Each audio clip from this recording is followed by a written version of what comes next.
Hello दोस्तों, मैं आशुतोष यादव स्वागत करता हूं आप सबका अपने YouTube चैनल परिवार एके स्टडी अमेठी पर।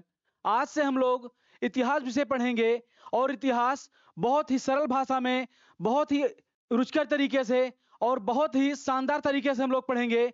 इतिहास एक ऐसा विषय है जो सभी परीक्षाओं में पूछा जाता है और परीक्षाओं के साथ साथ हम अपनी इसका उपयोग करके अपने जीवन स्तर में भी सुधार कर सकते हैं। ठीक है भाई, इतिहास क्यों पढ़ें हम? तो पहला कारण हुआ कि यह परीक्षाओं में पूछा जाता है और इसको पढ़ करके हम अपना स्कोर परीक्षाओं में अच्छा कर सकते हैं। दूसरा कारण हुआ कि हम इतिहास से सीख करके अपने जीवन स्तर में सुधार कर सकते हैं, बदलाव ला सकते हैं। कैसे? जो गलतियां हम पहले किए हैं उनको ना दोहराएं और उन गलतियों से सीख करके अपने वर्तमान को सुधारें। हमारा जब वर्तमान सुधरेगा तो जाहिर सी बात है हमारा भविष्य समझ जाएगा, सुधर जाएगा। तो आज से हम लोग इतिहास विषय पढ़ने वाले हैं और इतिहास हम पूरा इतिहास पढ़ेंगे जिसमें हम प्राचीन भारत, मध्यकालीन भारत और आधुनिक भारत पूरा पढ़ेंगे। तो हम लोग आज शुरुआत करते हैं इतिहास से। सबसे पहले हम यह देखेंगे कि इतिहास किसे कहते हैं। अतीत की घटनाओं का ऐसा वर्णन जिसे हम स्पष्ट रूप से समझ सकें, इतिहास कहलाता है। क्या भाई? कि अतीत के घटनाओं का ऐसा वर्णन इस तरह सुव्यवस्थित तरीके से प्रस्तुत किया जाए, क्रमबद्ध तरीके से प्रस्तुत किया जाए जिसे हम आसानी से समझ सकें। ठीक है? इंग्लिश में क्या होगा? A description which helps us clearly understand the events of the past is called history. ठीक भाई? अर्थात प्रीवियस टाइम का ऐसा इवेंट जिसे हम क्लियरली अंडरस्टैंड कर सकें, स्पष्ट रूप से समझ सकें, वो क्या है भाई? हिस्ट्री है, इतिहास है। यशकार महोदय क्या मानना है भाई? कि इतिहास अतीत एवं वर्तमान के बीच चलने वाला निरंतर संवाद है। इतिहास क्या है यशकार महोदय के अनुसार? कि इतिहास जो है अतीत मतलब पिछले समय, पुराने समय और वर्तमान समय के बीच का चलने वाला लगातार बातचीत है, लगातार संवाद है जो अनवरत चलता रहता है, कभी समाप्त नहीं होता है। वह संवाद जो कभी समाप्त ना हो वह अनवरत होता है, निरंतर होता है। अब हम लोग देखेंगे इतिहास को अंग्रेजी में हम हिस्ट्री कहते हैं। इतिहास को इंग्लिश में क्या कहते हैं भाई? हिस्ट्री कहते हैं। किसमें? इंग्लिश में। इतिहास के जनक कौन है भाई? हेरोडोटस। कौन है? हेरोडोटस।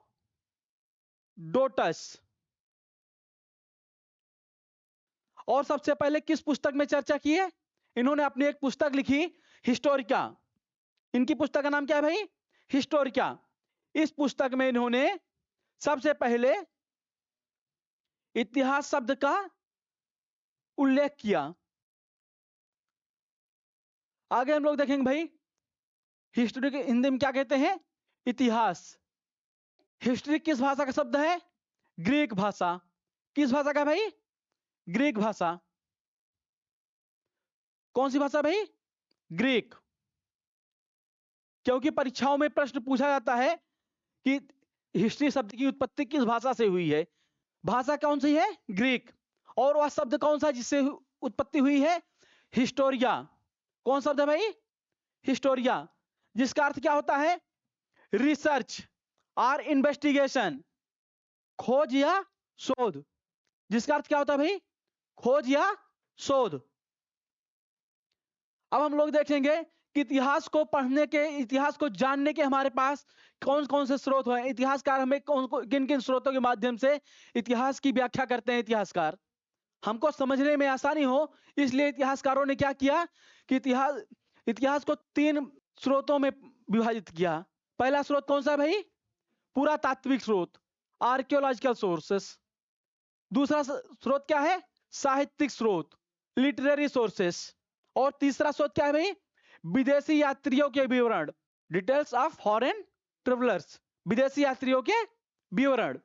अब हम इसको विस्तार से जानेंगे कि पुरातात्विक स्रोत किसे कहते हैं। वह स्रोत जो हमें उत्खनन के पश्चात मिले, ठीक है, उन्हें हम पुरातात्विक स्रोत कहते हैं। ये भौतिक रूप में भी हो सकते हैं।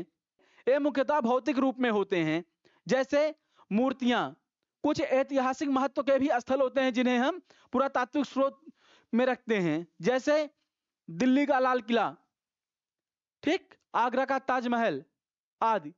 भाई पुरातात्विक स्रोत में क्या क्या मिलेंगे हमको, या खुदाई करने के पश्चात या तो हमें कोई सिक्का मिलेगा, ठीक, या अभिलेख मिलेगा, स्मारक मिलेगा, या कोई मूर्ति मिलेगी भाई, ठीक, मूर्ति मिलेगी।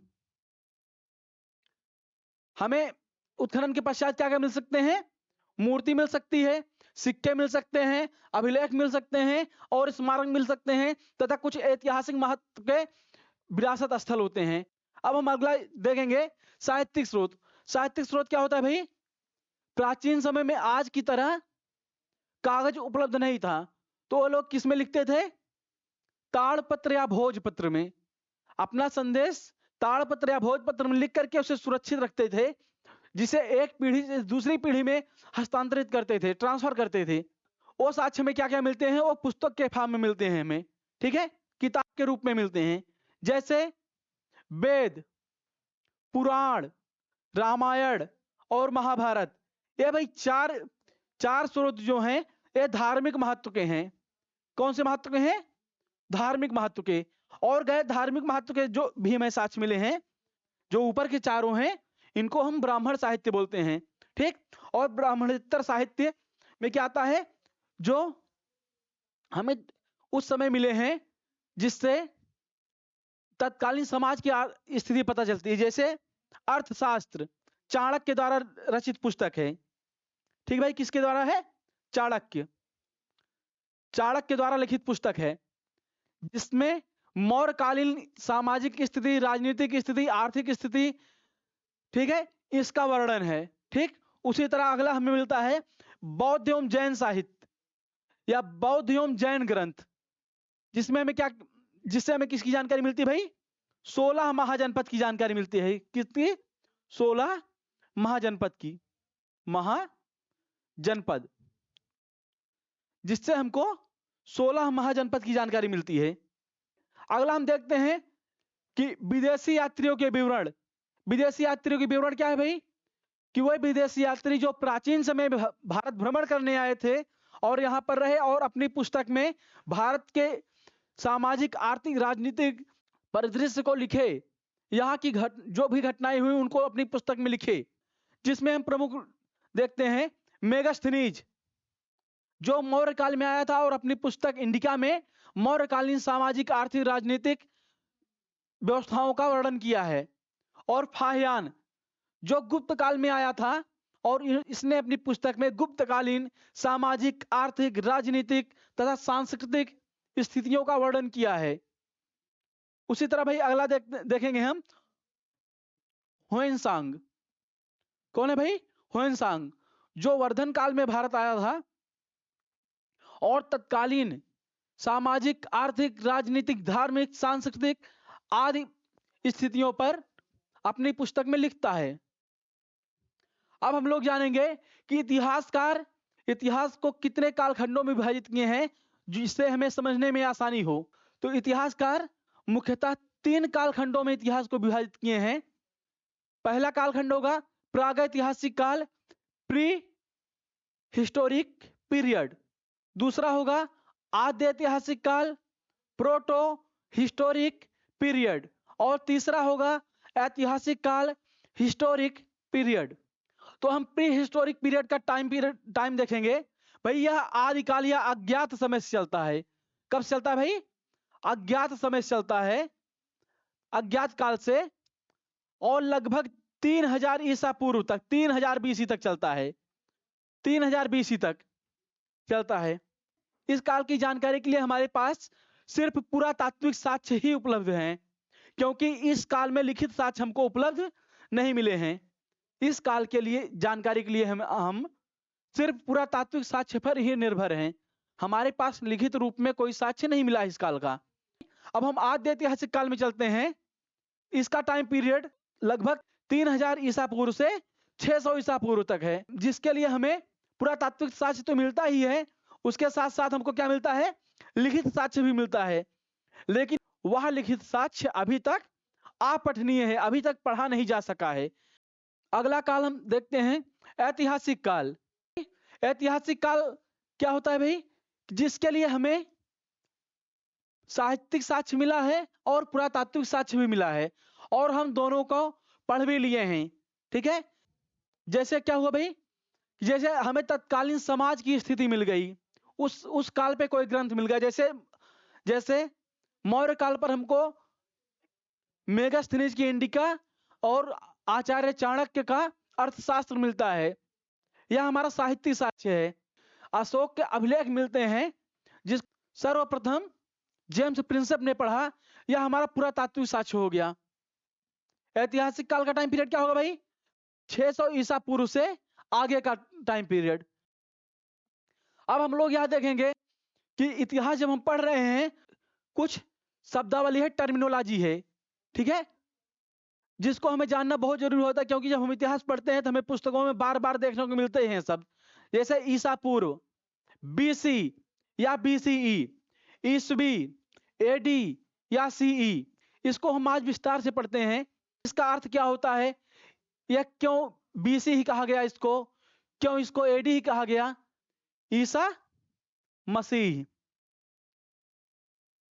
जीरो को हम एक कॉमन समय मान लिए कि इस समय ईसा मसीह का जन्म हुआ, ठीक, और जन्म के पहले की जितनी घटना हुई, जन्म से पहले की जितनी घटना हुई, उसको हम किस में डिनोट किए भाई, बीसी या बीसीई में, जिसको हम लोग हिंदी में ईसा पूर्व कहते हैं।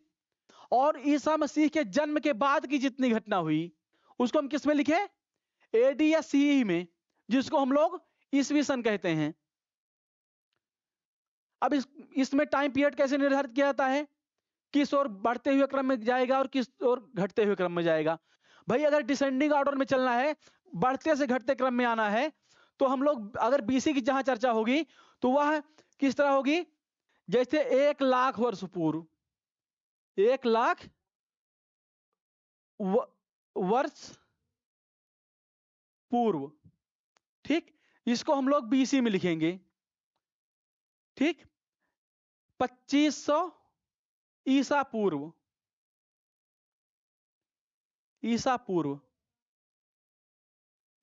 2500 का हम चर्चा क्यों कर रहे हैं भाई, क्योंकि यही समय है जब पहली नगरीय सभ्यता का विकास होता है, जिसे हम सिंधु घाटी सभ्यता के नाम से रेगुलर क्लास में पढ़ेंगे। सिंधु घाटी की सभ्यता, सिंधु घाटी की सभ्यता। अब भाई इस तरफ हम लोग माइनस में लिखते हैं, मतलब बढ़ते से घटते हुए क्रम में लिखते हैं, ठीक, बीसी में। और जब हम लोग एडी में लिखते हैं तो कैसे लिखते हैं भाई, कैसे लिखते हैं, घटते से बढ़ते हुए क्रम में, असेंडिंग ऑर्डर में लिखते हैं। अब हम लोग इसका फुल फॉर्म देख लेते हैं कि बीसी का फुल फॉर्म क्या होता है। बीसी का फुल फॉर्म होता है भाई बिफोर क्राइस्ट, बीसी का फुल फॉर्म क्या होता है भाई, बिफोर क्राइस्ट, ठीक। और बीसीई का फुल फॉर्म क्या होता है भाई, बिफोर कॉमन एरा। बीसीई का फुल फॉर्म क्या होगा भाई, बिफोर कॉमन एरा। उसी तरह भाई हम एडी का फुल फॉर्म देखेंगे तो एडी का फुल फॉर्म क्या होगा भाई, एनो डोमिनी। और सी का फुल फॉर्म कॉमन एरा। हमारे आज के परिचय के प्रमुख टॉपिक थे, ठीक। अब हम लोग देखते हैं कि इस पर प्रश्न कैसे पूछे जाते हैं, ठीक है, जो परीक्षाओं में बार बार पूछे जाते हैं और संभावित प्रश्न क्या क्या हैं। तो हम लोग प्रश्न देखते हैं, जैसे हमारे सामने पहला प्रश्न है कि इतिहास के जनक हैं, मतलब इतिहास के पिता कौन हैं, ठीक। प्रश्न का तात्पर्य यही है कि इतिहास के पिता कौन है, इतिहास के जनक कौन हैं। तो पहला कौन है भाई, ऑप्शन सुनिएगा, Chanakya, Megasthenes option B, Herodotus option C, और कल्हड़ ऑप्शन डी। तो भाई अभी हम लोग कुछ देर पहले पढ़े, इतिहास के पिता कौन है भाई, हेरोडोटस। कौन है भाई, इतिहास के जनक कौन है भाई, हेरोडोटस। बाकी अन्य 3 ऑप्शन को देखते हैं। इनका नाम क्यों दिया गया है यहां पर। चाणक्य कौन है भाई, अर्थशास्त्र के रचयिता, अर्थशास्त्र के, चाणक्य कौन है, अर्थशास्त्र के लेखक, अर्थशास्त्र के लेखक कौन है भाई, चाणक्य। मेगास्थनीज का नाम क्यों है भाई, क्योंकि मेगास्थनीज इनकी पुस्तक का नाम क्या है, इंडिका। एक कौन है भाई, एक यूनानी राजदूत थे, यूनानी राजदूत कहां आए थे? चंद्रगुप्त मौर्य के दरबार में। चंद्रगुप्त मौर्य के दरबार में आए थे। कहां आए थे? चंद्रगुप्त मौर्य के दरबार में। और कल्हड़ कौन है भाई? राज तरंगिणी के लेखक हैं। राज तरंगिणी के लेखक हैं। किसके लेखक हैं? राज तरंगिणी के। भाई अगला हम लोग प्रश्न देखते हैं। अब अगला प्रश्न है, इतिहास शब्द का प्रयोग सर्वप्रथम किस पुस्तक में हुआ था? अब इसको भी हम लोग पढ़े हैं, ठीक है? तो पुस्तक देखिएगा, option A Indica, option B Arthashastra, option C Siyuki और ऑप्शन डी हिस्टोरिका। हम लोग कुछ देर पहले क्या पढ़े थे भाई कि हिस्ट्री किस शब्द से निकली है? हिस्टोरिया, ठीक? और हिस्टोरिया से निकली है। और हिस्ट्री के जनक कौन है? हेरोडोटस। और इनकी पुस्तक का नाम क्या है? हिस्टोरिका। सबसे पहले इतिहास शब्द का प्रयोग कहां हुआ था? हिस्टोरिका में। सबसे पहले अगर इतिहास शब्द का प्रयोग हुआ है कहां हुआ भाई? हिस्टोरिका नामक पुस्तक में हुआ है, ठीक? बाकी हम तीन अन्य ऑप्शन देखते हैं। भाई अभी हम लोग पढ़े कि इंडिका किसकी पुस्तक है? मेगास्थनीज की। मेगास्थनीज, ठीक भाई? मेगास्थनीज की पुस्तक का नाम क्या है भाई? मेगास्थनीज की पुस्तक का नाम इंडिका। अर्थशास्त्र किसकी पुस्तक का नाम है भाई? चाणक्य। और सीयू की किसकी पुस्तक का नाम है? एक चीनी यात्री हैं, क्या नाम है भाई? ह्वेनसांग।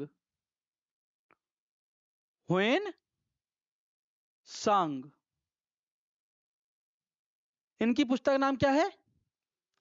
सीयू की। किसके पुस्तक का नाम? ह्वेनसांग। अगला प्रश्न हम लोग देखते हैं। अगला प्रश्न है, ईसा पूर्व से क्या तात्पर्य है?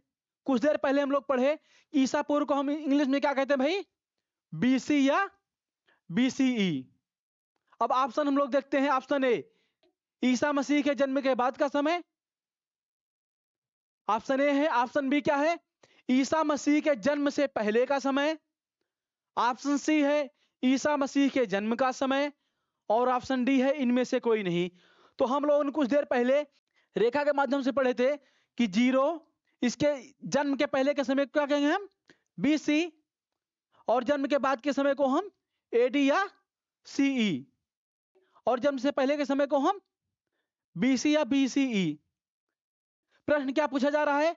ईसा मसीह के जन्म के बाद का समय। जन्म के बाद का समय क्या है भाई? एडी, ठीक? या सीई। ईसा मसीह के जन्म से पहले का समय, इसको क्या कहेंगे भाई? बीसी या बीसीई।